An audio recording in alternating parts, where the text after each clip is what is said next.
बच्चों अज आप अवतल दर्पण द्वारा बनाए जाने वाले प्रतिबिंबा बारे पढ़ांगे। उस तो पहला तुहानू कि प्रकाश दीयां किरणां बारे जानकारी होनी चाहिए है कि प्रकाश की किरण जदों अवतल दर्पण नाल टकराऊगी तो वह किहड़े-किहड़े पॉइंटां तो कित्थों लंघूगी। तो यह अपने कोल अवतल दर्पण का एक डायग्राम है।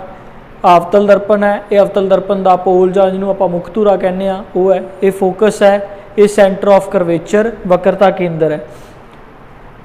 तो आ लाइन जिहड़ी कि पोल फोकस ते वक्रता केंद्र नूं मिला रही है, इसनूं आपां मुख धुरा कहने आ। तो जिहड़ी भी किरण मुख धुरे दे समानांतर आऊगी वो किरण परावर्तन तो बाद फोकस दे विचों लंघ जूगी। मतलब मुख धुरे दे समांतर आ रही किरण दर्पण नाल टकरा के फोकस चो लंघू, हमेशा इनू याद रखना है। दूसरा, जे कोई किरण फोकस चो लंघ रही है तो वह दर्पण नाल टकराउण तो बाद मुख धुरे दे समानांतर हो जू। जे कोई किरण सेंटर ऑफ करवेचर वक्रता केंद्र चो लंघ रही है,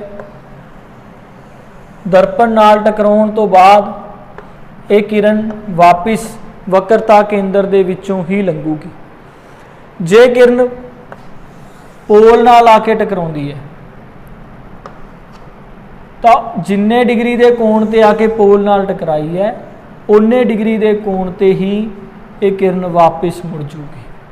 तो ये जो तुहानूं समझाया गया डायग्राम कि किहड़ी किरण कित्थों लंघूगी, टकराउण तो बाद किहड़े पॉइंट दे विचों लंघूगी, ये याद करना जरूरी है, याद होना जरूरी है। फिर आपां नूं जिहड़े इहदे रे डायग्राम है वो बड़ी आसानी नाल ते बड़े वधिया तरीके दे नाल समझ आ जाणगे। बच्चों तुसीं अवतल दर्पण दे प्रतिबिंबा बारे पढ़ना हुण। तो अवतल दर्पण दे विच किस स्थिति ते आपां वस्तु नूं रखदे हां अवतल दर्पण दे सामने, तो उसदा प्रतिबिंब किस स्थिति ते बनदा है उहदे बारे आपां हुण पढ़ांगे। तो सब तो पहला वस्तु जदों अनंत ते पई है, अनंत की हुंदा वस्तु बहुत ज़्यादा दूर पई है दर्पण तो जिन्नियां भी प्रकाश दीयां किरणां ने वो समांतर आंदियां। आ प्रकाश दीयां किरणां वस्तु ए बी तो आ रही ने, प्रकाश दीयां किरणां सारियां समांतर आ रही। तो असीं पढ़िया सीगा कि समांतर जिहड़ियां प्रकाश दीयां किरणां आउंदियां वो दर्पण नाल टकराउण तो बाद फोकस दे विचों लंघदियां। तो सारियां प्रकाश दीयां किरणां समानांतर आईयां, दर्पण नाल टकराईयां, परावर्तन होया, परावर्तन तो बाद वो सारियां किरणां जिहड़ियां फोकस ते जाके इकट्ठियां हो गईयां। तो जिहड़ा अपना प्रतिबिंब है वो फोकस के उत्ते बन गया। सो जेकर वस्तु नूं आपां अनंत ते रखदे हां तो वह जिहड़ा प्रतिबिंब है वो अपने कोल फोकस ते बनदा है। प्रतिबिंब का आकार देखो, वस्तु का साइज बहुत वड्डा है, प्रतिबिंब जिहड़ा है बहुत ही छोटा हो गया, बिंदु आकार का हो गया। सो प्रतिबिंब का आकार जिहड़ा है वो की है बहुत छोटा। तो प्रतिबिंब जिहड़ा है प्रकाश दी किरणां आपे आके टकराइयां ने, इस करके जिहड़ा प्रतिबिंब है ये वास्तविक बनूगा जी, वास्तविक अते उल्ट। हुण जदों वस्तु नूं आपां फोकस ते रखिया है, जदों वस्तु नूं आपां फोकस ते रखिया तो सारियां प्रकाश दी किरणां फोकस चों लंघणगियां। तो आपां पढ़िया कि प्रकाश दी किरणां जदों फोकस चों लंघ के दर्पण नाल टकराउंदियां ने तो सारियां किरणां समांतर हो जांदियां। सो सारियां किरणां समांतर हो गईयां। तो आपां गणित दे विच पढ़िया कि समांतर किरणां हमेशा अनंत ते जाके टकराउंदियां ने, इस करके जिहड़ा वस्तु का प्रतिबिंब है वह अनंत ते बनूगा। सो जे आपां वस्तु नूं फोकस ते रखिया है तो यदा प्रतिबिंब जिहड़ा है वो अनंत ते बनूगा। आकार दे विच प्रतिबिंब जिहड़ा है वो बहुत वड्डा हो जाऊगा ते बनूगा किवें वास्तविक अते उल्ट। हुण आपां अगली स्थिति की गल करांगे। जदों वस्तु नूं आपां अपने कोल ए बी वस्तु है कोई, उसनूं आपां वक्रता केंद्र तो पिछे रखिया, सी तो पिछे रखिया तो प्रतिबिंब किस तरह बनूगा। पहली प्रकाश की किरण गई समांतर मुख धुरे दे, दर्पण नाल टकराई, टकराउण तो बाद परावर्तन होया तो फोकस दे विचों लंघ गई। दूसरी प्रकाश की किरण फोकस दे विचों लंघी, दर्पण नाल टकराउण तो बाद मुख धुरे दे समांतर हो गई। तो दोनों किरणां जिथे आपस जाके मिलियां उत्थे अपने कोल प्रतिबिंब बन गया इस प्रतिबिंब का नाम आप ए डैश बी डैश लिख दिंने आ। तुहानूं सारिਆਂ ਨੂੰ दिख रहा है कि प्रतिबिंब जिहड़ा ए एफ ਅਤੇ सी ਦੇ ਵਿਚਕਾਰ ਬਣਿਆ है। प्रतिबिंब उल्टा ਬਣਿਆ ਇਹਦੇ ਨਾਲੋਂ ਸਾਈਜ਼ ਜਿਹੜਾ ਹੈ ਉਹ ਛੋਟਾ ਹੋ ਗਿਆ। ਸੋ ਹੀ ਆਪਾਂ ਇੱਥੇ ਲਿਖਾਂਗੇ ਜੇ ਵਸਤੂ ਨੂੰ ਆਪਾਂ ਕਿੱਥੇ ਰੱਖਿਆ ਹੈ C ਤੋਂ ਪਰਾਂ, C ਤੋਂ ਪਿੱਛੇ ਰੱਖਿਆ ਹੈ ਤਾਂ ਜਿਹੜਾ प्रतिबिंब है वो कित्थे ਬਣਿਆ F ਅਤੇ C ਦੇ ਵਿਚਕਾਰ आकार दे विच छोटा हो गया। वास्तविक अते उल्ट। मैं इस तो अगे पढ़ते हैं जी आपां जेकर वस्तु नूं आपां C अते F दे विचकार रखते हैं। आ वस्तु है जी अपनी ए बी, आपां इहनूं C अते F दे विचकार रखता। पहली किरण समांतर गई, दर्पण नाल टकराई, परावर्तन तो बाद फोकस दे विचों लंघी। दूसरी किरण फोकस चों लंघी, दर्पण नाल टकराउण तो बाद मुख धुरे दे समांतर हो गई। जिथे जाके दोने किरणां आपस दे विच टकराईयां उत्थे आपां प्रतिबिंब बन गया। प्रतिबिंब का नाम आपां ए डैश बी डैश रख लिया। सो प्रतिबिंब बनया कित्थे है C तो पिछे। सो जे आपां वस्तु नूं C अते F दे विचकार रखदे हां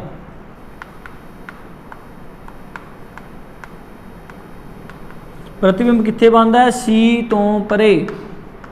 साइज देखो जी उहदा साइज पहला नालों वड्डा हो गया।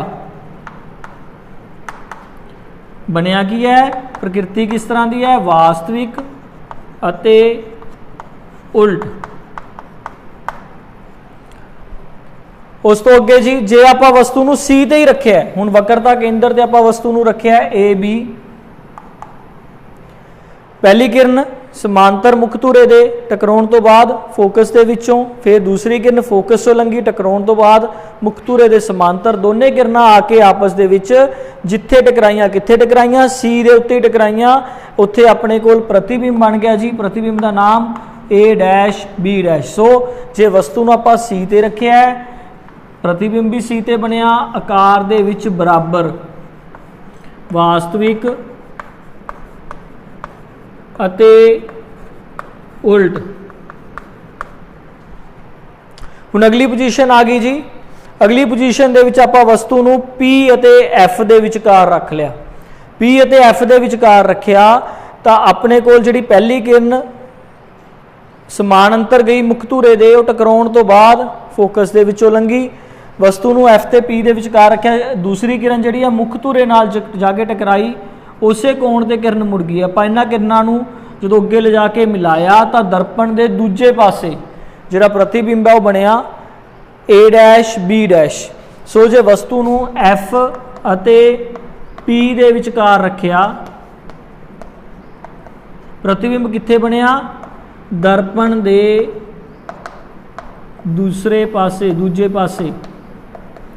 साइज दे विच बहुत वड्डा बनया की है, किरणां आपे जाके मिलियां ने आभासी अते सीधा। हुण इस टेबल नूं याद करना बहुत आसान है। किवें याद करांगे देखो, जे वस्तु नूं आपां अनंत ते रखिया, प्रतिबिंब बनया फोकस ते। जे वस्तु नूं फोकस ते रखिया, प्रतिबिंब बनया अनंत ते। जे वस्तु नूं आपां C तो पिछे रखिया तो प्रतिबिंब बनया F अते C दे विचकार। हुण उल्टा F अते C दे विचकार रखांगे तो C तो परे, एक दूसरे दे उल्टे ही चली जांदे है। जे वस्तु नूं C ते रखिया, प्रतिबिंब C ते ही बनया। लास्ट वाला आपां फेर याद करांगे। हुण प्रतिबिंब दा आकार तुसीं याद रखना है, जिवें जिवें आपां दर्पण दे नेड़े हुंदे जावांगे प्रतिबिंब दा आकार जिहड़ा है वह वड्डा हुंदा जाऊगा। जिवें जिवें दर्पण तो दूर हुंदे जावांगे प्रतिबिंब का जिहड़ा आकार है वह छोटा हुंदा जाऊगा। देखो आपां शुरू करते हैं C तो, उल्टा चलते हैं C तो शुरू करते हैं। C ते रखिया, साइज जिहड़ा है बराबर आया। हुण जदों आपां C तो अगे जावांगे साइज जिहड़ा है वह की है वड्डा हुंदा जाऊगा। जिवें जिवें C तो पिछे हुंदे जावांगे साइज जिहड़ा है वह छोटा हुंदा जाऊगा। देखो आपां C तो अगे आ गए, प्रतिबिंब का साइज की हो गया वड्डा। इत्थे आपां C तो पिछे चले गए, साइज की हो गया छोटा। इत्थे आपां F दे उत्ते खड़े हाँ, C तो अगे आ गए, साइज आपां लिखिया है बहुत वड्डा। ਇੱਥੇ ਆਪਾਂ ਬਹੁਤ ਦੂਰ ਚਲੇ ਗਏ, ਬਹੁਤ ਪਿੱਛੇ ਚਲੇ ਗਏ ਦਰਪਣ ਤੋਂ, ਤਾਂ ਸਾਈਜ਼ ਵੀ ਬਿੰਦੂ ਆਕਾਰ ਦਾ ਹੋ ਗਿਆ ਬਹੁਤ ਛੋਟਾ।